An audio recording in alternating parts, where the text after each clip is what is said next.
हम चल पड़े हैं, रास्ते खुलते गए, मंजिलें मिल रही हैं, अजनबी जुड़ते गए, जाना है बहुत दूर, अनजान है राहें पर खुद पे है यकीन, अनजान है राही। हम चल पड़े हैं, रास्ते खुलते गए, मंजिलें मिल रही हैं, अजनबी जुड़ते गए।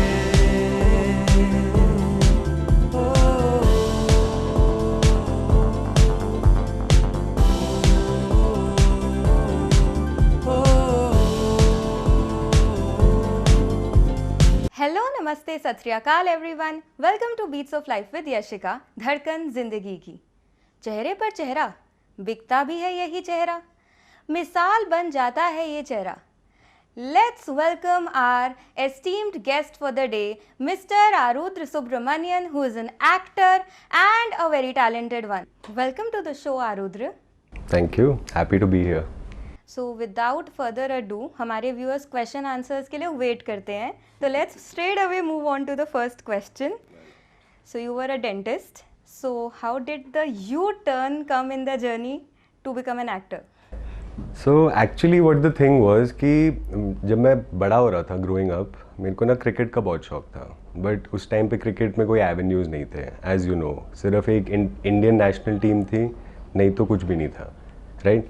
तो मतलब मेरे को पैशन तो था, बट वो एक होता है ना, the drive to see it through. जैसे आप आज के टाइम के क्रिकेटर्स को अगर देखो, तो उन्होंने 8-10 साल की उम्र में ही next level dedication, next level focus, वो सब मुझ में नहीं था। एंड कहीं ना कहीं जब मैंने अपने डैड के साथ ही अपना ड्रीम शेयर किया, तो it was completely dismissed. You know, इतने बिलियंस ऑफ लोग हैं, तुम्हारा क्या चांस है? बच्चे को आप ऐसा लॉजिक दोगे तो वो ऑब्वियसली मान ही लेगा। तो उसके बाद I think it just went into this zone जहाँ पर मेरे को पता नहीं था कि मेरे को अपनी लाइफ के साथ क्या करना है। अब पेरेंट्स तो ऑब्वियसली यही चाहते हैं कि मतलब you do something which has a future, and at that time being a doctor is a big thing, though it's not easy. Like going to dental college, I realized कि comes in one of the top 10 toughest courses in the world. And without an aptitude, without preparation, I found myself in that space. But ठीक है, वो ज़रूरी था for my own personal validation, because वहाँ पर मेरी personal growth I think काफ़ी हुई। मैं घर से पहली बार दूर रह रहा था, हॉस्टल में था, बट मेरे को सेकेंड ईयर में ही रियलाइज़ हो गया था कि ये मेरी कॉलिंग तो नहीं है। एंड इंटर्नशिप आते आते एकदम यकीन हो गया था कि this is not something I want to do. तो उसके बाद फिर फैमिली में उस टाइम मतलब काफ़ी इश्यूज हो रहे थे, and there lot of things happening. तो I think one thing led to the other, and before I knew it there was like this, क्या कहते हैं, अब ये मोस्ट व्यूअर्स को या लिसनर्स को बड़ा अजीब लगेगा, but there was actually something that spoke through me to say that, you know, my dad was asking me again with lot of anger कि मतलब डेंटिस्ट्री कर ली, अब छोड़ रहे हो, अब क्या करना चाहते हो लाइफ के साथ? तो I said I want to be an actor. एकदम सन्नाटा लिटरल वो था कि और उसके बाद मेरे को खुद बहुत दिन लगे to come to terms with the fact कि मैंने क्या बोल दिया, कहाँ से आया ये, यू नो। उस टाइम पे obviously you don't question it as much, but I went with it. तो अब पहली चीज़ क्या होती है एज एन एक्टर, जो आप कहते हो कि ये एक्टर है तो इसकी फिजिक अच्छी होनी चाहिए। मैं बहुत ओवर वेट था उस टाइम पे, आई वाज 105 किलोज। तो द फर्स्ट थिंग दैट मेरे को पता था कि एक्टर अगर बनना है तो वेट लूज़ करना है। तो अगले कुछ महीने जो थे, 8 to 10 मंथ्स, मैंने सिर्फ जिम किया, और वो करते करते धीरे धीरे you get into sort of a routine, you get into a rhythm. And अब ऑब्वियसली फाइनेंसेस कैसे मेंटेन होंगे, क्योंकि अगर आप उनकी बात नहीं सुन रहे हो तो they have every right to cut you of.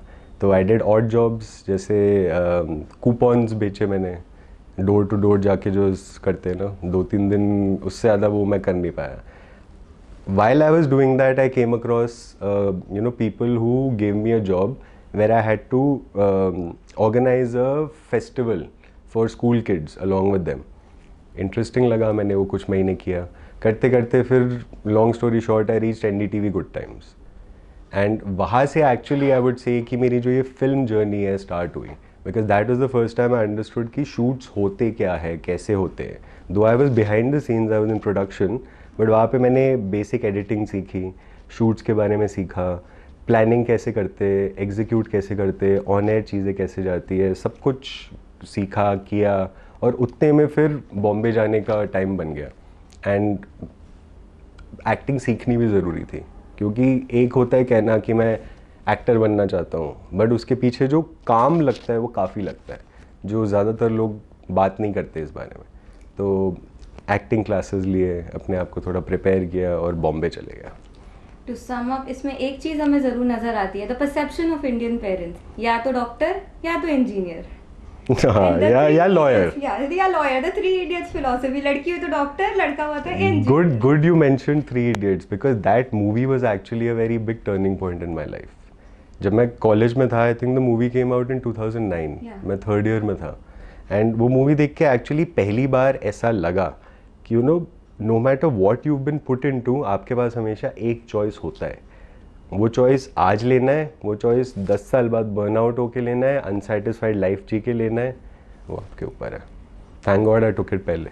Right. 3 idiot में श्री रणछोड़ दास छाछर जी ने कहा था कि मतलब पहले बैंक में नौकरी कर ली, फिर MBA कर लिया, you don't know what to do with your life, but अगर वो क्लैरिटी आपके पास है तो you have to fight it out to do what you want to do, to become what you want to become.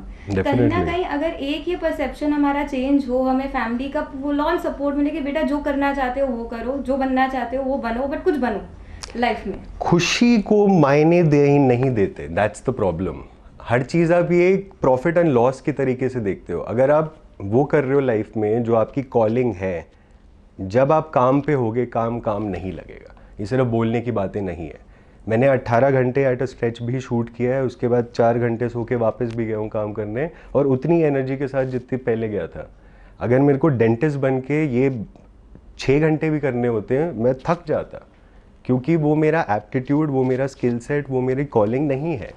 जब आप अपनी calling follow कर रहे हो तो you do tend to feel a sort of lightness, a sort of joy, a sort of comfort, कि अब कितनी भी मेहनत लगेगी आप करने को तैयार हो. Whatever it takes, when you reach that mentality you are following something that you are supposed to.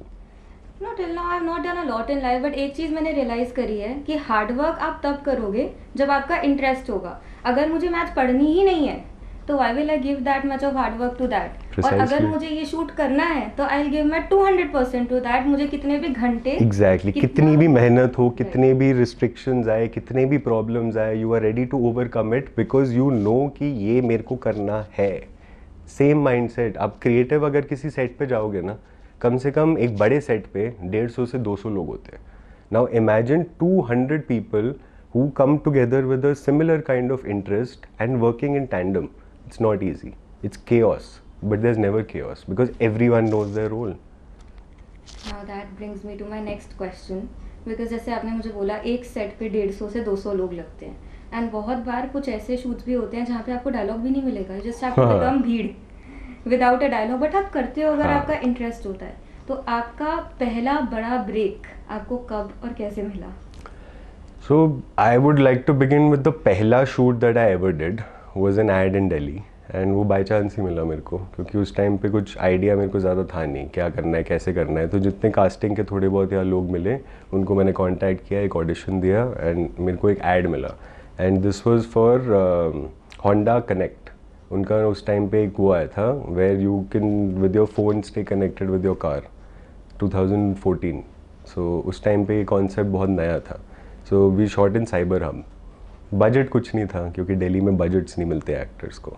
The main difference between Delhi and Bombay is that यहाँ पे पैसा नहीं है फॉर एक्टर्स, बट काम है. बिकॉज बॉम्बे से लोग दिल्ली में आके शूट करना चाहते हैं अब, क्योंकि यहाँ पे सब कुछ सस्ता है, including location, including crew, including cast, including जो सेकेंडरी चीज़ें शूट पे ज़रूरत मतलब जिनकी होती है, तो वो सब कुछ यहाँ पे cheaper than Bombay. Plus locations are better because internally तो आप कुछ भी दिखा सकते हो. You can show this is Bombay, who would know. या बॉम्बे से आप रोड्स के कुछ क्लिपिंग्स लेके आओ, कुछ बिल्डिंग्स से क्लिपिंग्स लेके आओ, इंटरनल सेट्स. एग्जैक्टली, वो तो जेनेरिक हर जगह अवेलेबल है, उसमें नया क्या है. Generic infra of course. Your first big break. First big break. First big break would be a web series with Vikram Bhatt Productions, Lone Ranger, where I'd done one called Twisted and one called Rain. तो वो 2015-16 की बात है, back to back हुए थे. तो Twisted was with Nia Sharma, she is a TV actor, and उसमें मेरा काफ़ी मतलब important role था. And जो दूसरा वाला था, that's called Rain, उसमें there were only 4 characters out of which I was one. Though shoot wise I would say and theme wise मेरे को Twisted shoot करने में ज़्यादा मज़ा आया. But it is what it is. तो वो यूट्यूब पे काफ़ी पॉपुलर था क्योंकि उस टाइम पे OTTs आए नहीं थे. ट्विस्टेड की थीम में ऐसा कोई प्रोमिनेंट चीज़ जो आपको अट्रैक्ट कर रहा था to call it a more better one? Sorry.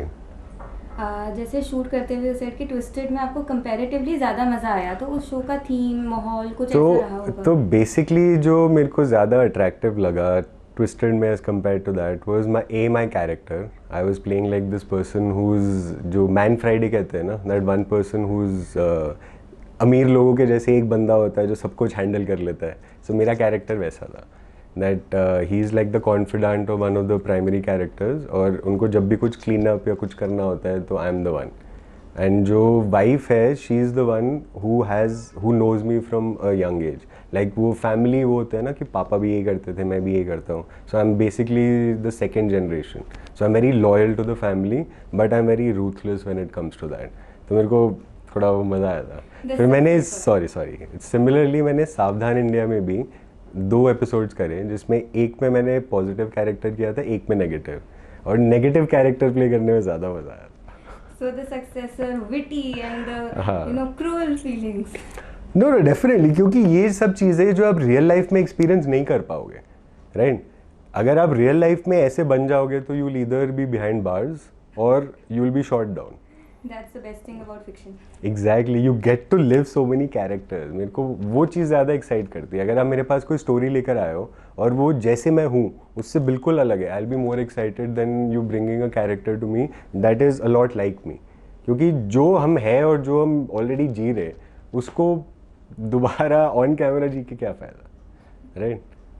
OTT, over the top. तो ये मेरा एक इंटरलिंकिंग क्वेश्चन आता है कि it's in trend these days कि Netflix and chill, prime video and chill, सबका अपना एक वो चिल है जो OTT पे आ रहा है, because it is Indeed giving over the top content. तो आपके एक्सपीरियंसेस OTT के साथ? सो लाइक आई सेड, जब ये वेब सीरीज़ हुए थे उस टाइम पे YouTube channels and YouTube was very popular. तो ये जो दोनों रिलीज़ हुए थे उस पे हुए थे. बाद में जब OTTs का वो चलन चला एक तरीके से और पॉपुलर होने लगे तो रेन को उन्होंने MX प्लेयर पे रिलीज़ किया था. I think it's still there, I don't know. And तो OTTs के साथ मेरा जो पर्सनल एक्सपीरियंस रहा है, मेरी एक शॉर्ट फिल्म है जो हॉटस्टार पे करंटली प्ले हो रही है. It's called break the taboo period. तो वो मैंने बेसिकली लिखा भी है, डायरेक्ट भी किया है और उसमें मैंने कैरेक्टर भी प्ले किया है. तो वो हॉटस्टार पे पहुंच गई. I was very happy. YouTube channel के थ्रू ही जैसे भी aggregators work, but it's there. उसके अलावा आई डिड अभी recently a small part in web series called Brawl जो MX प्लेयर पे है. तो अब मेरे को तो ऑब्वियसली अच्छा ही लगेगा कि कुछ मेरा काम ऐसे मीडियम पे आए जहाँ पे लोग देख रहे हैं, बट क्या कर सकते हैं, है ना? That's indeed a big thing because Hotstar और MX Player is something जो आजकल हर तरीके की ऑडियंस देख रही है. सरप्राइजिंगली आप देखोगे तो 13-14 सालों के बच्चे से लेकर 18 to 25 का एज ग्रुप हो या फिर वो आपका 26 ऑनवर्ड्स जो 45 का एज ग्रुप जा रहा है, सब आजकल OTT देख रहे हैं. Of course, definitely, and it's convenient. Cinemas को ओवरटेक कर दिया. Digital platform at this time is everything. आपके घर में डिश है? नहीं तो फिर यही तो मैं आपको तब से कह रहा हूँ कि digital platform at this time is overtaken everything. हम स्पोर्ट्स ऑनलाइन देखते हैं, हम न्यूज़ ऑनलाइन देखते हैं, हम एंटरटेनमेंट तो ऑनलाइन है ही. उसके अलावा क्या बचा, राइट?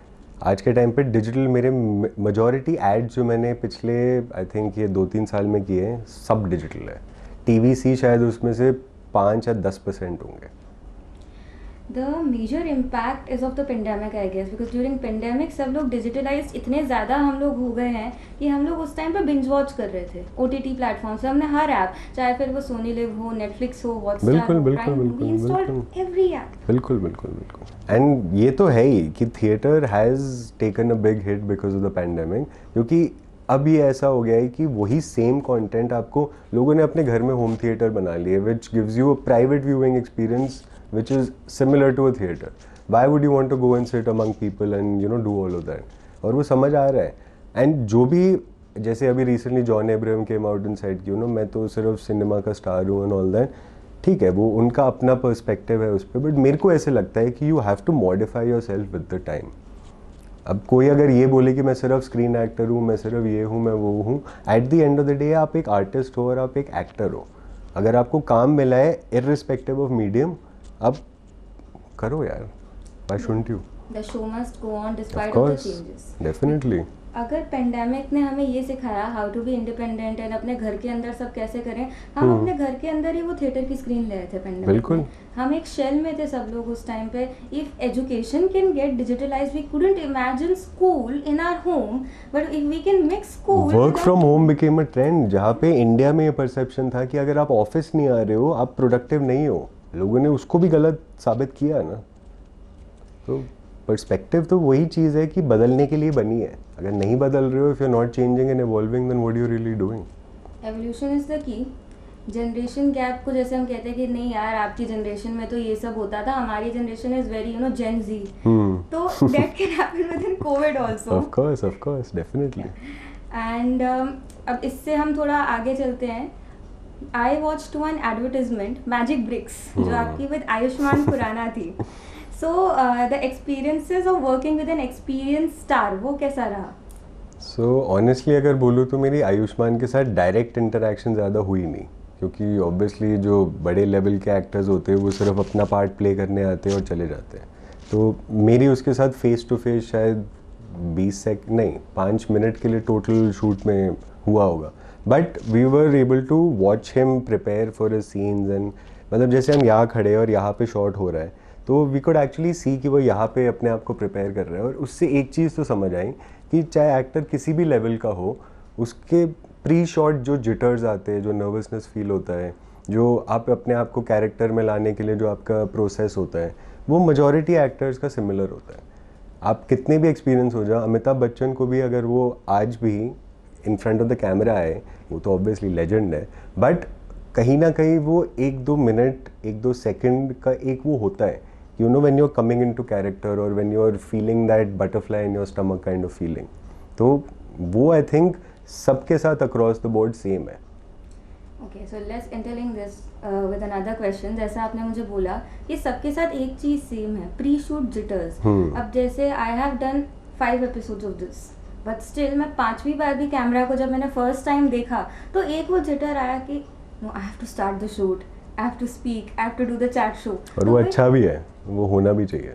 जैसे वो हर बार आता है, तो वैसे ही एक क्वेश्चन ही बनता है कि you have played many characters, have done so many TV series, web series, तो उसमें कैसा फील होता है? How do you get in? An actor has to get into different roles, different personalities and adapt to it with ease. How do you manage to get into so many characters with ease and then come out of it and become the real Arudra? So I honestly अगर बोलूँ तो ease लाने में बहुत साल लग जाता है. वो होता है ना कि there are people who can just slip into a character and slip out. उसमें बहुत साल of मेहनत, ट्रेनिंग, बेसिकली आपको अपने बॉडी माइंड को अकस्टम करना है कि जो रियलिटी है आप उसको बाहर करके उसी जोन में रह पाओ.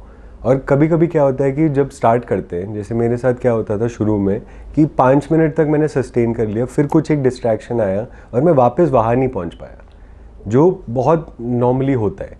तो काफ़ी टाइम्स आप देखते हो कि शूट पे एक पॉइंट तक एक आर्टिस्ट फुल उसमें है और वो फिर या तो वो थक गया, या तो सिचुएशन ऐसी हो गई, या फिर शूट लंबा चल गया, या फिर वो किसी चीज़ से इरिटेट हो गया, या जैसे खाना टाइम पे नहीं मिला, या खा नहीं पाया, या उसके लिए ब्रेक नहीं दिया, कुछ भी एक छोटी चीज़, और उसके बाद फिर आपका माइंड सिर्फ उसी पे रहता है. तो सबसे बड़ा ट्रिक आई थिंक यहाँ पर है ऑब्वियसली एक तो स्किल ट्रेनिंग, एक तो you have to take time to actually get into that and spend time to understand कि सबका तरीका अलग होता है. आपका तरीका एक कैरेक्टर में या फिर एक जोन में घुसने का अलग होगा, मेरा अलग होगा, और फिर घुस गए उसमें 8 घंटे 12 घंटे के लिए रहना ऑब्वियसली चैलेंजिंग तो होता ही है. अब मैंने ऐसे कोई बहुत ही लॉन्ग टर्म वो तो नहीं किया, जैसे शॉर्ट फिल्म्स और सब में 4-5 दिन से ज़्यादा का शूट नहीं होता, तो 4-5 दिन के लिए भी एक कैरेक्टर में कंटिन्यूसली बार बार उसी इंटेंसिटी से पहुंचना चैलेंजिंग तो है, बट धीरे धीरे जैसे आप करते रहते हो, सेम थिंग विद एक्सरसाइजिंग और रनिंग। पहले दिन आप रनिंग करने जाते हो, आप 200 मीटर में ही गिर जाओगे, फिर धीरे धीरे वो 500 मीटर होगा, फिर 1 किलोमीटर होगा, फिर 10 किलोमीटर होगा, फिर 50 किलोमीटर होगा, जो भी होगा, depending on you and your मेहनत। Same thing, it's training yourself. like you said it right, जैसे श्रीदेवी जी के लिए कहते हैं कि she was a one take actress, वो कट्स नहीं लेती थी, वन टेक में जो हो गया वो हो गया, ऐसा कहते हैं उनके लिए। तो एंड देन सिमिलरली जैसे टीवी शोज होते हैं 3-3, 4-4 साल, कई बार तो 12 इयर्स, 13 इयर्स शोज चलते हैं, तो मुश्किल हो जाता है एक्टर्स आर, मतलब उनके लिए फिर ऐसा हो जाता है, बाइफर्केट करना मुश्किल होता है कि कब वो कैरेक्टर में है, कब वो रियल में, वो उनकी पर्सनालिटी में इतना अडेप्ट हो जाता है डीपली कि निकालना मुश्किल होता है। ये तो है, ये मैंने कहीं ना कहीं, जो मैं आपको बता रहा था, मैंने नेगेटिव कैरेक्टर्स प्ले करे, तो उसमें ये ज़रूर होता है कि when you are deeply in that and you are actually having to live in that state of mind, somewhere it messes with you do feel, क्योंकि अगर आप जैसे रियल लाइफ में बहुत शांत और बहुत वो, और आपका कैरेक्टर ऐसा है कि आपको फुल गुस्सा करना है, कभी कभी वो गुस्सा करने में मज़ा आने लगता है, बट वो रियल लाइफ में सस्टेनेबल नहीं है। तो you have to find your way to dissociate from reality and reel and real. और वो अगर आप बहुत टाइम तक, अब जैसे कोई शूट अगर 2 साल तक चला है और आपको 2 साल तक उसी जोन में, उसी उसमें रहना है, तो बहुत मुश्किल हो जाता है बाहर आना, क्योंकि एक पॉइंट के बाद लाइंस ब्लर हो जाती है।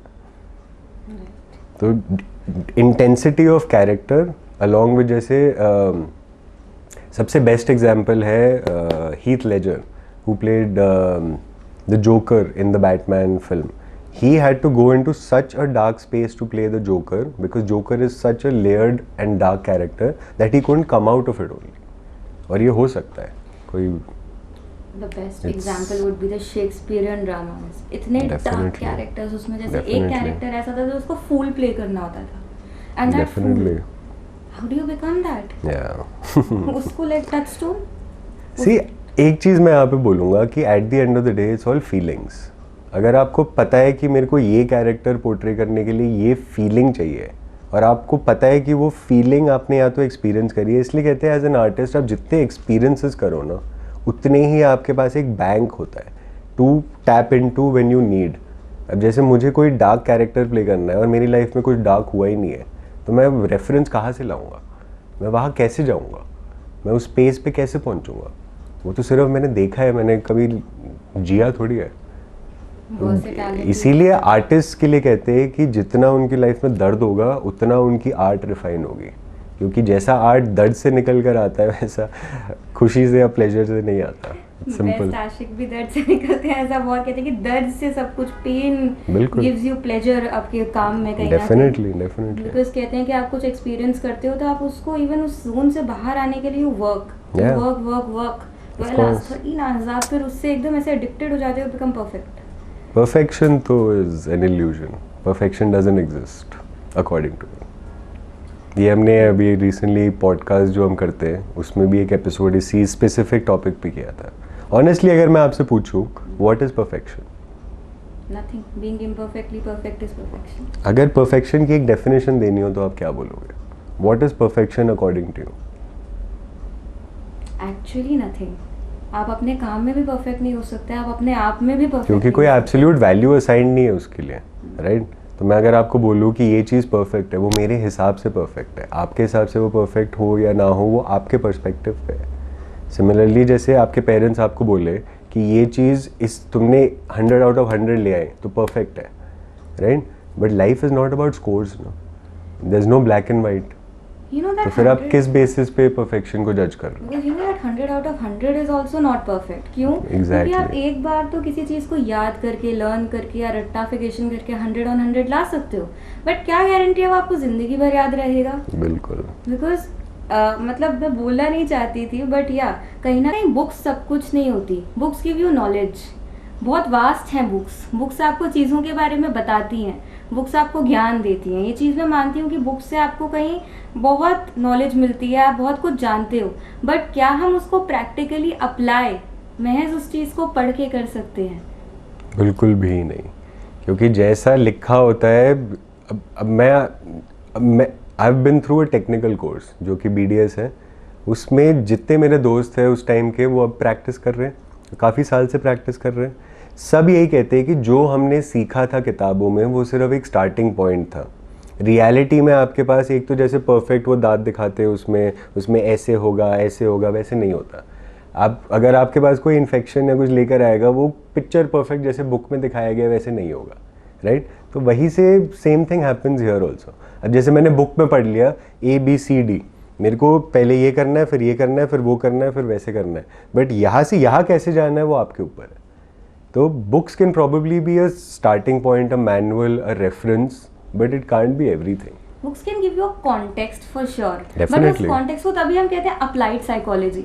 या Definitely. डेंटिस्ट्री जब कर रहे थे, उस डेंटिस्ट्री को भी हम अप्लाई करेंगे उस चीज को। प्रिसाइसली वही तो, life is also more of application and less of theory. But हमारे यहाँ पे एजुकेशन सिस्टम वैसा या जो भी है, सिर्फ एग्जाम रेडी किया जाता है बच्चों को, लाइफ रेडी नहीं किया जाता। And when life hits you, that's when most people break down. And it's keep coming. और आज के टाइम पे mental health is a big thing, everyone talks about. आज से 15 साल पहले या 10 साल पहले कौन बात करता था मेंटल हेल्थ के बारे में? ऐसा नहीं है कि सबका मेंटल हेल्थ उस टाइम पे मेस्ड अप नहीं था, बट बात नहीं करते थे उसके बारे में, अवेयरनेस नहीं थी, एवेन्यूज नहीं थे। तो अगर आप किसी चीज़ के साथ सफ़र भी कर रहे हो, उस टाइम पे क्या होता था, कोई बात नहीं, खड़े हो जाओ, बस ऐसे हो जाओ और निकल जाओ, ऐसे होता है। अगर आपको चोट लगी है, मैं आपको बोलूँ कि कोई बात नहीं, बस खड़े हो जाओ और भागने लगो, ठीक हो जाएगा? तो फिर ये कैसे ठीक हो जाएगा?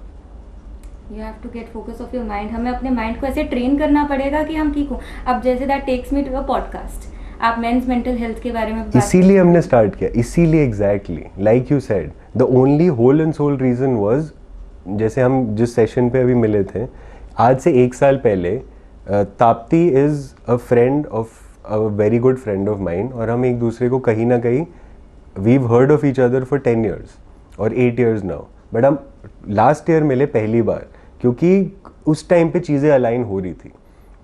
मैं पॉडकास्ट के बारे में 2 साल से सोच रहा था, लेकिन मैंने कुछ किया नहीं उसके बारे में, क्योंकि मेरे को ये था कि मैं सब कुछ अकेले नहीं करते रह सकता। मेरे को अपने साथ सिमिलर इंटरेस्ट के लोग चाहिए जिनका गोल सेम है, और हम सबका गोल सेम है। ऐसे ही बैठ के कोई एक टॉपिक उठाना और उस पर अलग अलग पर्सपेक्टिव देना, क्योंकि जो सुन रहे हैं उनको ये एक तो ये आश्वासन मिले कि आप अकेले नहीं हो। सबसे बड़ी चीज़ होती है when someone is struggling with something, to make them feel comfortable कि आप इस दुनिया में अकेले नहीं हो जो इस चीज़ से गुजर रहे, right? If you have something going on tough in your life and I have something similar and we end up talking and share our experiences, आपको कितना लाइट एंड ईजी नहीं लगेगा कि मैं अकेली नहीं हूँ, और भी इंसान है जो इससे डील कर रहे हैं। हो सकता है मैंने उससे ऑलरेडी डील कर लिया हो, मैं आपको उसके बारे में कुछ बताऊं which helps you deal with a similar situation in the future in a way which is completely different, right? That's what life is about. एक दूसरे से सीखो, बात करो, बात तो करो कम से कम। एक वो ना रियलाइजेशन लोगों के अंदर आनी ज़रूरी है that we are not alone over here. Absolutely, that's the main thing. जहाँ पर we live in a world which is connected, अगर हमें एकदम ऐसे अकेली ज़िंदगी जीनी होती तो फिर शायद हम किसी रिमोट एरिया में पैदा होते, वहीं पे अपनी एक छोटी सी दुनिया बसाते और वहीं पे मर जाते। बट आप इतने पॉपुलेटेड कंट्री में पैदा क्यों हुए हो? कभी सोचा है आपने इस बारे में? आप इतने लोगों के बीच में पैदा क्यों हुए हो? सोचा तो नहीं है, बट अगर इस बारे में सोचा जाए कहीं ना कहीं कि हम इतने लोगों के बीच में क्यों पैदा हुए हैं, क्योंकि इतने लोगों के बीच में हमें साथ रहना सीखना चाहिए, सरवाइव करना सीखना चाहिए, एक दूसरे से बातचीत करना, उन्हें जानना, क्योंकि आज की डेट में we have turned ourselves into a shell. आप मेट्रो में चले जाओ ऐसे you sit in a car, you will find 3 people with different headphones। इसीलिए बच्चों का अटेंशन स्पैन और घटते जा रहा है। आप किसी से बात करने जाओ, 15 सेकंड में इधर उधर देखने लगेंगे, फ़ोन देखने लगेंगे, टाइम देखने लगेंगे। क्यों? क्या हुआ अटेंशन स्पैन को? हमारे टाइम पे attention span used to be much higher than it is today. हमारे पेरेंट्स के टाइम पे it used to be supremely high, क्योंकि उनके पास डिस्ट्रैक्शंस ही नहीं थे। आज के टाइम पे हमारे पास इतने डिस्ट्रैक्शंस है कि अगर हम फोकस करना भी चाहें ना, 25 एवेन्यूज़ है अपने आप को डिस्ट्रैक्ट करने के। I know I am getting Covid into the context again and again, but कहीं ना कहीं एक वो पर्सनल ग्रोथ, उस आइसोलेशन ने एक वो रियलाइजेशन दी थी कि नहीं, सिर्फ आप अकेले इस टाइम पे सफरर नहीं हो, there are people around you जो उस सेम पेन को गो थ्रू कर रहे हैं, उस सेम पेन को फेस कर रहे हैं और उसको साथ अडेप्ट करने की। बिकॉज लाइफ का काम क्या है, लाइफ में आपको क्या सीखना है, to go on, to try, to keep trying. तो वो ट्राई करना, उसी ट्रायल से हमने सीखा जब सब बंद हो गया था। तो आपके कुछ ऐसे पर्सनल ग्रोथ के एक्सपीरियंसेस जो शायद आप शेयर करना चाहें? सो इसके लिए मुझे थोड़ा सा पीछे जाना पड़ेगा, 1 साल। तो 2017 में ऐसा हुआ था कि first half of the year, उस टाइम पे मैं बॉम्बे में था। फर्स्ट 6 मंथ्स काम मुझे ढूंढ रहा था। मैं दिल्ली आया, मेरे को काम मिल गया, मैं बॉम्बे में था, मैंने बैक टू बैक 2 वो शूट करे, तो बहुत ही अच्छा सही वो टाइम चल रहा था। तो उसके बेसिस पे I moved into a new house. अब वहाँ पे obviously rent was more and all that. और जो सेकंड हाफ था उस साल का, काम एकदम बंद हो गया, लाइक ऐसे सडनली स्टॉप। अब खर्चे बढ़ गए, एक्सपेंसेस तो आपके होते ही है, प्लस सिटी में सर्वाइव करना, जिम भी जाना है, एक्सरसाइज भी करना है, खाना भी प्रॉपर है, ऑल दैट। तो वो करते करते by the end of that year मेरे को ऐसे लगने लगा था कि अब मेरे को कुछ थोड़ा और सस्टेनेबल चाहिए। तो फिर मैं 2018 बिगनिंग में दिल्ली आया एंड मैंने अपना खुद का एक कुछ स्टार्ट किया, which is Miyabi the art gym. मैंने आपसे डिस्कस भी किया होगा, बट उसके बारे में अभी ज़्यादा नहीं करेंगे क्योंकि वो फ़िलहाल अभी डॉर्मेंट है। तो आगे जाके जब पिक करेगा तो फिर उसके बारे में बात करेंगे। बट 2018 मेनली उसमें चले गया, it didn't go up well. Financial loss भी हुआ, ऑब्वियसली अब वो मेंटल हेल्थ के साथ भी प्ले करेगा। ऊपर से एक्टिंग भी उस टाइम पे काफ़ी कम हो गई थी, ऑलमोस्ट 10-11 मंथ्स कोई रोल नहीं मिले थे, कुछ काम नहीं हो रहा था। तो 2019 आते आते ना मेरा मेंटल हेल्थ बहुत ही मेस्ड अप था। क्लिनिकली अगर देखा जाए तो I think I was depressed. And beginning of the year जब ऐसे स्टार्ट हो तो वो एक पूरा साल उसी चलन में चल जाता है। तो करते करते फाइनली अगस्त सितंबर आते आते I went for therapy for the first time. And वहाँ जाके रियलाइज़ हुआ कि भाई बहुत सारी चीज़ें ऐसी है जो अनप्रोसेस्ड है। As an actor you have to have your feelings and your emotions always on your sleeve like all the time, but ऐसा पॉसिबल नहीं होता ना जब तक आप डील नहीं करोगे चीज़ों से जो आपके अंदर घूम रही है। अब जैसे फिजिकली यहाँ पे मैंने कट मार दिया तो आपको दिखता रहेगा, जब तक उस ठीक नहीं होगा आप कुछ ना कुछ करते रहोगे कि ठीक हो ठीक हो ठीक हो, देखते रहोगे, उस पर कुछ लगाते रहोगे। यहाँ क्या हो रहा है आपको क्या पता, दिख नहीं रहा ना, बट हो बहुत कुछ रहा है। तो अब 2019 में जब ये हुआ, 2020 में फिर लॉकडाउन हो गया, तो यहाँ से प्रोसेस शुरू हो गया था कि क्या क्या करना है। अब बारी थी उसको करने की। तो लॉकडाउन में मेनली क्योंकि अब बाहर नहीं जा सकते, कितना कंटेंट देख लोगे आप, कितनी देर टीवी देख लोगे, कितनी देर सो लोगे, कितनी देर क्या कर लोगे, उसके बाद क्या, लिटरली लाइक आपको धक्का दे दिया दीवार के अगेंस्ट और बोल दिया गया कि heal first, feel, when you feel that's when you can eventually heal. तो मेरे को तो ये 2-2.5-3 साल में यही समझ आया है कि अपने आप पे काम करना ना सबसे बड़ी चीज़ है और जो कोई नहीं करता। Majority of the people don't, if I ask you, define yourself in 5 words or who is Yashika, अब जवाब दे पाओगे? In 5 words and right now. Take 1 line, take 5 lines, take 10 lines. आप अपने ऊपर एक ऐसे लिख पाओगे? हाँ। हाँ? क्यों? क्योंकि कहीं ना कहीं उस सेल्फ केयर के बारे में, उस सेल्फ अवेयरनेस के बारे में मैंने बहुत सोचा था। सोचा ना, टाइम दिया ना, उस पर एनर्जी लगाई ना, अपने आप को जाना ना, तभी आप बोल पाओगे ना। इंटरव्यू में एक क्वेश्चन जिस पे सबसे ज़्यादा लोग अटकते हैं, हु आर यू। उस हु आर यू का जवाब ढूंढने के लिए शायद उन लोगों को मैं एक अपनी तरफ से एक पर्सनल सजेशन देना चाहूँगी कि दिन के 5-10 मिनट अगर हम अपने लिए निकालें, बहुत कम होते हैं 5-10 मिनट, बहुत कम, 24 घंटे का। शुरू के लिए बहुत ज़्यादा होते हैं। हाँ, एक्चुअली स्टार्ट करने के लिए बहुत ज़्यादा होता है। बहुत टाइम लगा था मुझे ये करने में। एक पीरियड आता है आपकी लाइफ में जब आप सोचते हो यार मैं किससे बात करूं, कोई है ही नहीं मेरे पास बात करने के लिए। मैं बोलूंगी एक बहुत टेढ़ा जवाब है, मैंने किया है, खुद से बात करूं। मैं भी करता हूँ। सिट बैक बहुत अच्छी चीज़ है। आई think it's a good habit. हमें बचपन से डर डाला गया है कि खुद से बात करोगे तो पागल हो जाओगे। पागलपन क्या है? क्या है पागलपन? Uncontrolled state of mind. जहाँ आपने अपने माइंड को कंट्रोल करना सीख लिया, वहाँ पे सब कुछ कंट्रोल ऑटोमेटिकली हो गया। कंट्रोल सेंटर तो यही है ना। आप जिम जाके फुल वर्कआउट करते रहो, आपकी बॉडी में है, आपकी बॉडी कभी नहीं बनेगी। Same thing. Mind out of control कब जाता है? जब आप खुद से बात नहीं करते तब जाता है। खुद से बात करोगे तो वो ऑटोमेटिकली, क्योंकि आपके अंदर एक चीज़ है जो, मतलब सबके अंदर एक चीज़ है जो सोर्स जो कहते हैं ना, जो भगवान या लाइट, मेरे हिसाब से भगवान is a source of light, और उनके एक अंश हमारे अंदर है जिसको हम सोल कहते हैं। But most people don't even take time to understand और एक्नॉलेज द फैक्ट कि सोल जैसी चीज़ कुछ होती है। Again coming back to how we began this conversation, जब आप कुछ ऐसा कर रहे हो जिसमें आपकी कॉलिंग नहीं है, जिसमें आपका एप्टीट्यूड नहीं है, जो आपकी लाइफ का पर्पस नहीं है, तो आपके अंदर वो जो सोल है ना, वो ऐसे मायूस होकर बैठा रहेगा।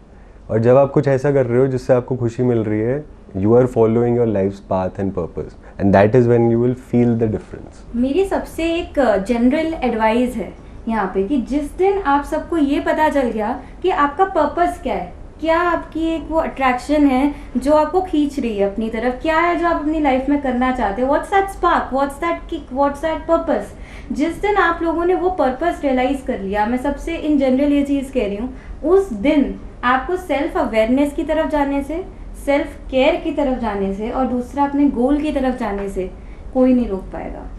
बिल्कुल, बहुत सही चीज़ कही है आपने। और इस पर मेरे को ना अभी रिसेंटली जैसे आप बोल रही थी, मैंने 2 चीज़ें सुनी जो मेरे को बहुत क्लियरली याद आई। सबसे पहली चीज़ है, जब भी आपको ऐसा लगे ना कि ये मेरे साथ क्यों हो रहा है, या मेरी लाइफ में तो सिर्फ प्रॉब्लम्स ही प्रॉब्लम्स है, या फिर ओ मेरे साथ कभी कुछ अच्छा क्यों नहीं होता है, एंड दिस एंड दैट, तो एक चीज़ अपने आप को पूछो कि आप भगवान में अगर मानते हो, मेरे लिए भगवान यूनिवर्स है, तो ये क्या भगवान या यूनिवर्स या जिस चीज़ में भी आप मानते हो वो आपके साथ है या वो आपके अगेंस्ट है? अगर आपको हमेशा ये लगता है कि वो आपके अगेंस्ट है, तो वो जो आप सोचते हो वो आपको दिखाई देगा। Universe is a mirror to what you think. अगर मेरे को लगता है कि मेरा जो भगवान है, मेरा जो यूनिवर्स है वो मेरी साइड पे है, तो फिर जो चीज़ें हो रही है वो हो सकता है मुझे या तो बचाने के लिए हो रही है किसी चीज़ से, या फिर मुझे कुछ सिखाने के लिए हो रही है। तो अब उसको अगर मैं यही परसीव करते रहूँ, ओ मेरा दिल टूट गया, ओ मेरे को काम नहीं मिला, ओ मेरे को ये शूट नहीं मिला, मैंने इतनी मेहनत करी, मेरे को ऐसे काम नहीं मिला, हो सकता है अगर वो आपको मिल जाता तो आप उसको हैंडल नहीं कर पाते, या हो सकता है कि आप उसको उस टाइम पे ख़राब कर देते किसी तरीके से। कुछ सीखना था लाइफ में, कुछ होना था। तो एक तो ये, और दूसरी चीज़ कि अगर हम इस तरीके से लाइफ को ले कि हमारे माइंड में जैसे बहुत सारे लाइट बल्ब है, और जब भी कुछ हम चीज़ फर्स्ट टाइम एक्सपीरियंस करते हैं तो एक बल्ब जलता है। अगर ऐसा सोच के लाइफ को ले तो नए एक्सपीरियंसेस हमें स्कैरी नहीं लगेंगे, हमें एक्साइटिंग लगेंगे। आपने जैसे पहली बार बंजी जंपिंग करी तो आपके माइंड में 1 मिलियन लाइट्स है, एक लाइट जल गया। पहली बार आपने जैसे पपीज़ के साथ खेला, एक लाइट जल गया।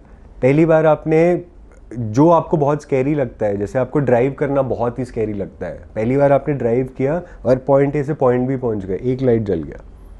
लाइफ को इस तरीके से ले लेते हैं ना कि जो कितने सारे लाइट्स हैं, हमको हर लाइट जलाना है, सब कुछ खुद एक्सपीरियंस करना है, it be fun. You know, make your challenges, make your struggles, make your bad experiences, good experiences, everything your power. Exactly. किसी भी चीज़ को अपनी कमज़ोरी नहीं बनने देना चाहिए हमें, बिकॉज कोई भी चीज़ अगर आपको अवेयर करा रही है, अगर आपको कुछ सिखा के जा रही है, तो वो आपकी पावर है। एग्जैक्टली मैं वही कहना चाह रहा हूँ। आपके पर्सपेक्टिव पे अगर आप देख रहे हो कि लाइफ मेरी सिर्फ दुखों से भरी है और मैं बहुत परेशान हूँ, तो आप परेशान ही रहोगे, right? Attract what you think and you mirror what you think. It's lit. आप सोच के देखो, अगर आप इस सिचुएशन को ऐसे ले लो कि oh it's you know there is a problem here, और तो फिर आप सोल्यूशन की तरफ नहीं बढ़ोगे, फिर आप सिर्फ प्रॉब्लम में घुल के रह जाओगे। और प्रॉब्लम किसको नहीं होती है, किसकी लाइफ में प्रॉब्लम नहीं है। हम जितनी माइथोलॉजिकल स्टोरीज भी देखते हैं, राम जी ले लो, चाहे यू नो हनुमान जी ले लो, या महाभारत ले लो, सब में कठिनाइयाँ भरी हुई थी उनके लाइफ में। वो भगवान है, तो हम क्या चीज़ है? अगर भगवान इस चीज़ को फेस करके भगवान बने थे बस, तो हम तो फिर we are human beings, we are only इंसान, तो हमें तो फेस करना सीखना पड़ेगा अपनी लाइफ exactly. को, और वो लाइफ ही सिखा रही है, वो हम खुद नहीं। Now coming to a very interesting question, where do you see yourself in the next 5 or say 10 years? In what way? In मतलब जैसे अगर आप एक्टिंग की तरफ एक तरीके से फोकस से पूरे दिलो जान से आप ट्राई कर रहे हैं, जैसे मैं देखती हूँ आपके नए एडवर्टीजमेंट्स आते हैं या कोई आप रोल करते हैं वेब सीरीज़ में, तो उसमें जो हार्डवर्क जाता है, जो स्ट्रगल जाती है, उसके बाद आप अपने आप को 5 या 10 साल में कहाँ देखते हैं? सो ऑनेस्टली मैं तो ये कहना चाहूँगा कि अब मेरे अंदर ना कुछ टाइम से बहुत ज़्यादा ऐसे परफॉर्मेंस वाली वो चीज़ आ गई है। जैसे एड्स में परफॉर्मेंस का स्कोप ज़्यादा नहीं होता, तो मैं तो डेफिनेटली ऐसा काम करना चाहूँगा जहाँ पे मैं अलग अलग कैरेक्टर्स को एक्सप्लोर कर पाऊँ, बी काफ़ी टाइम तक उनको एक्सप्लोर कर पाऊँ, मतलब लंबा प्रोजेक्ट हो, वेब सीरीज़ हो या फिल्म हो या कुछ ऐसा हो जिसमें थोड़े, जैसे आपने फिर ये क्वेश्चन आपका रेलेवेंट होगा कि आप कैरेक्टर में कैसे घुसते हैं और बाहर निकलते हैं। नेक्स्ट इंटरव्यू में ये बात करेंगे जब मैं वो कुछ साल तक जी चुका होगा। मैं बिल्कुल आपको वैसे देखना चाहूंगी। मैं तो कहती हूँ 5-10 इयर्स का कोई एक ऐसा सोप ओपेरा मिले जिसमें आप लीड हैं। ऐसा कुछ नहीं करना जहाँ पे 5-10 साल के लिए फंस गए, बट हाँ शॉर्ट टर्म बट फन। मेरे को मेनली हाँ आप दुआ कर रहे हो तो ये करो कि मेरे को वेब सीरीज या फिल्म या कुछ ऐसी मिले। तो नेक्स्ट टाइम हम द आरुद्र से मिलेंगे जो OTT के एकदम स्टार बन के वापस बीट्स ऑफ लाइफ या मेरे किसी नए शो पे मुझे इंशाल्लाह दिखेंगे। अब हम आगे एक इंटरेस्टिंग पार्ट पूछते हैं। आप जिम जाते होंगे तो आपके फिटनेस सीक्रेट्स व्यूअर्स के साथ शेयर कीजिए कुछ। ऑनेस्टली अगर बोलूँ तो मैंने जिम जाना अभी 10 मंथ्स पहले शुरू किया है। उसके पहले ऑलमोस्ट 4-5 ईयर्स मेरे को जिम से कुछ वो हो गया था, एंड उससे पहले क्योंकि मैं बहुत ज़्यादा रिलीजियसली जाता था और जिम, तो फिर उसके बाद धीरे धीरे मेरे को रियलाइज़ हुआ कि मेरे को आउटडोर ज़्यादा पसंद है। So then I started going running. फिर एक पॉइंट पे ऐसा हो गया कि running and body weight exercises ही करता था मैं। फिर जब मैं दिल्ली वापस आया तो मैंने पहली बार योगा एक्सपीरियंस किया, and yoga and meditation was transformative.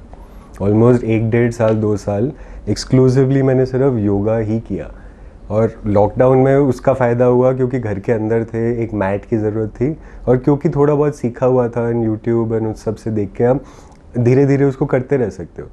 पर फिर उसके बाद ये भी रियलाइज़ हुआ कि उसमें घर पे अगर आप करने की कोशिश करते हो तो वो एक जो होता है ना मोटिवेशन की, एक जिम जा रहे हैं, वहाँ पे सब लोग जो आ रहे हैं सिमिलर इंटरेस्ट से आ रहे हैं, एनर्जी अलग है। प्लस एक पॉइंट के बाद एस्थेटिक्स भी इम्पॉर्टेंट है ही, क्योंकि जितना मैं डिनाई करूँ मेरे प्रोफेशन में फिजिकलिटी तो इम्पॉर्टेंट है। तो आई थिंक मेरे को वो स्ट्रक्चर और वो चाहिए था, तो मैं पिछले 10 मंथ से थोड़ा रेगुलर जिम कर रहा हूँ, एंड इट्स नाइस। बट वैसे sorry just to sum up कि fitness is something which is very personal, मेरे को ऐसा लगता है। तो whatever works for you, whether it's gym, whether it's running, whether it's exercising in whatever way, it's important to do something rather than not. मैं almost ये चीज़ कहती हूँ हर बार हमारे व्यूअर्स को कि अगर आपको एक्सरसाइज करनी है और अगर आपको फिट रहना है तो किसी भी मोड में हो आप उसे कीजिए, परस्यू कीजिए। दिन में चाहे आधे घंटे से 15 मिनट से शुरू करो, बट उसको शुरू करो। बिल्कुल। We should not go into very senile lifestyle कि हम एक ही काम कर रहे हैं। एग्जैक्टली हाँ, and movement even if it's just walking for half an hour बहुत ज़रूरी है overall to get the blood flow to the mind to the body, and ज़रूरी है। हमारे एस्पायरिंग एक्टर्स के लिए तो पूरा इंडिया आपका जिम है, खुला पड़ा है। भागो दौड़ो सब कुछ करो, और जो अभी शुरू कर रहे हैं शुरुआती तौर पे दिन के 15 minute 20 minute half an our जरूर एक्सरसाइज और मूवमेंट को दीजिए। डेफिनेटली। तो इससे मैं आती हूँ मेरे लास्ट क्वेश्चन पे, a tip to the viewers. I think simply बोलूँ तो जस्ट डू इट। ज़्यादा मत सोचो, ज़्यादा don't be afraid to be weird, don't be afraid to be लोग सोचेंगे क्या सोचेंगे, क्योंकि कुछ भी चीज़ आप जब स्टार्ट करोगे तो उसमें आप वियर्ड होगे, you will suck at it, you will be bad at it, but the point is कि क्या आप उसको करना चाहते हो, कितना करना चाहते हो। जैसे I give you small example, जब मैं बॉम्बे गया था उस टाइम पे तो मैंने स्टार्ट आउट ही किया था, और मेरे साथ 7-8 लोग थे। आज के टाइम पे उनमें से सिर्फ 2 लोग परस्यू कर रहे जो कर रहे, बाकी सब कोई MBA करने US चले गया, किसी ने डैड का बिजनेस ज्वाइन कर लिया, किसी ने ये कर लिया, किसी ने वो कर लिया। मैं ये नहीं कह रहा कि सबके अपने अपने रिस्पॉन्सिबिलिटीज़ होते हैं, एंड फाइनेंशियल इंस्टेबिलिटी बहुत ग्रेट है इस प्रोफेशन में टू बिगिन विद, अनलेस आप फिल्म फैमिली से आए हो और आप सीधा लॉन्च हो रहे हो। बट जो प्रॉपर ग्रास रूट से उठ के अपने दम पे करना चाहते हैं उनको टाइम देना पड़ेगा। So just do it. मैं भी अपने व्यूअर्स से एक ही चीज़ कहना चाहूँगी आज कि ये बहुत बड़ी सीख है, just do it. Take a deep breath, time लगेगा, स्क्रैच से स्टार्ट करने में सबको टाइम लगता है, 5-5 6-6 साल लग जाते हैं, 7-7 साल लग जाते हैं, तब जाके Definitely. कोई एस्टैब्लिश होता है। अगर आप किसी भी एक एस्पायरिंग एक्टर के लिए बोलो, किसी भी एक्टर का अगर हम एग्जांपल ले लें, बी इट अक्षय कुमार, सलमान खान, पहली पिक्चर तो की होगी ना फेम में। आप उनकी फर्स्ट पिक्चर और उनकी 10th पिक्चर और 10th पिक्चर और 20th पिक्चर में डिफरेंस देखना। एक जर्नी, हर एक एक्टर का जर्नी होता है। आप रणबीर कपूर को भी ले लो, आलिया भट्ट को ले लो, क्रेजी एक्टिंग करती है। उसकी first movie student of the year थी। And student of the year we know कि वो जो उनकी फर्स्ट एक्टिंग थी versus Gangubai Kathiawadi, watch that. Imagine, वही मैं कह रहा हूँ। दीपिका पादुकोण, वॉच दैट मैं अगर कहूँ वाला गाना, ओम शांति ओम, है ना? हाँ। एंड देन वॉच रामलीला, गहराइयाँ, राइट। सो वो एक फर्क देन एंड नाउ अगर आप किसी का भी लगा लो, आसान नहीं था। Of course. कहीं से शुरू किया था कि आज look at versatility of their work. क्योंकि खुद को समझने में भी तो टाइम लगता है ना। उस टाइम पे आप यहाँ से शुरू करते हो, फिर आप ऐसे ऐसे ऐसे, जैसे बॉडी भी धीरे धीरे बनती है, स्किल भी धीरे धीरे डेवलप होता है। यू नो, आपके एक्सपीरियंसेस उस पर जुड़ते हैं। फिर आपको अगर दिखाना है कि आप बहुत ही ट्रबल्ड या बहुत ही टॉर्चर्ड इंसान हो, बट आपके साथ वैसे कुछ भी रिमोटली लाइफ में नहीं हुआ, तो आप कैसे पोर्ट्रे कर पाओगे कन्विंसिंगली? सीखना तो एक वो है ना, उसके बाद तो आपको ह्यूमन एलिमेंट लाना पड़ेगा उसमें। राइट, क्योंकि एक होता है आप लर्नर हो, आप रॉ हो, आप इंडस्ट्री में जस्ट आए हो। ट्विस्टेड आपने बोला था, निया शर्मा, उनका फर्स्ट शो देखिए वर्सेस उनका ट्विस्टेड देखिए जाके। सो या Definitely. Okay, so now moving out, एक हमारा जो अभी लास्ट क्वेश्चन तो हो गया, बट कंक्लूजन अभी ना रूखा सूखा लग रहा है मुझे बहुत ज्यादा। सो कंक्लूजन के लिए एक जो मेरे, वैसे तो हाँ एक एलिमेंट होता है, आज एक बहुत स्पेशल एलिमेंट और है, 2 एलिमेंट्स है हमारे पास कंक्लूड करने के लिए, जो इस शो को कंप्लीट बनाएंगे। Reading heals the mind, right? So Arudra, do you agree with me that reading heals the mind?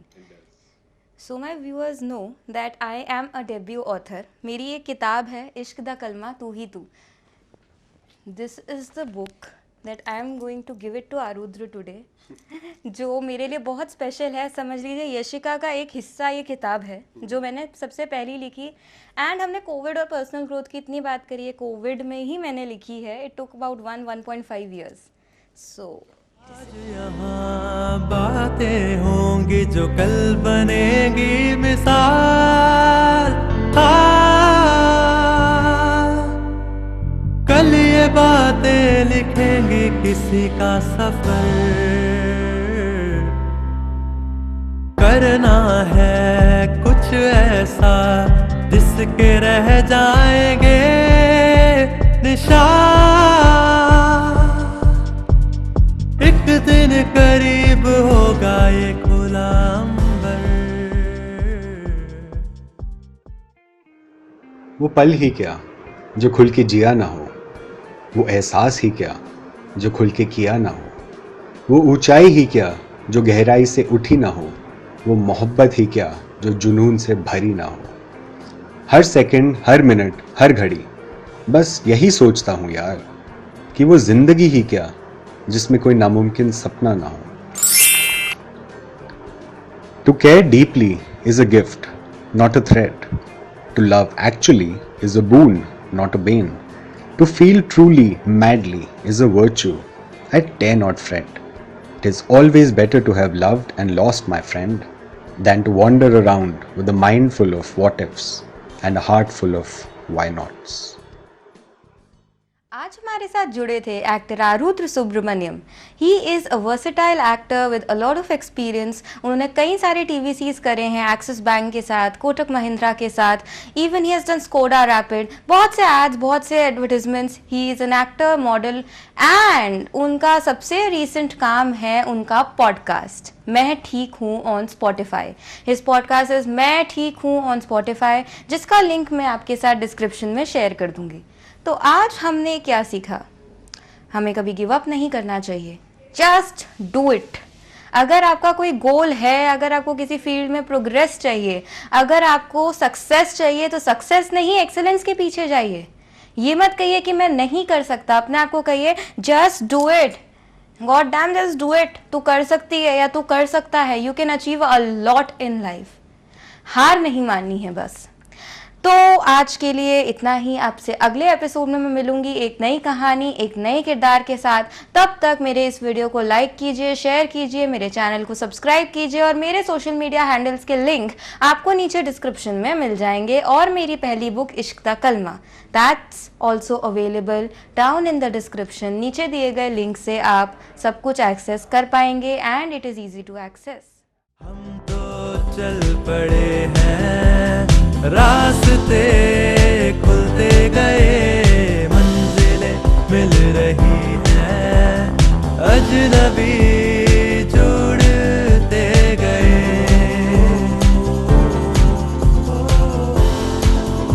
तो आइए चलते हैं जिंदगी की कुछ कही अनकही कहानियों के सफर पर। धड़कन जिंदगी की beats of life with Yashika.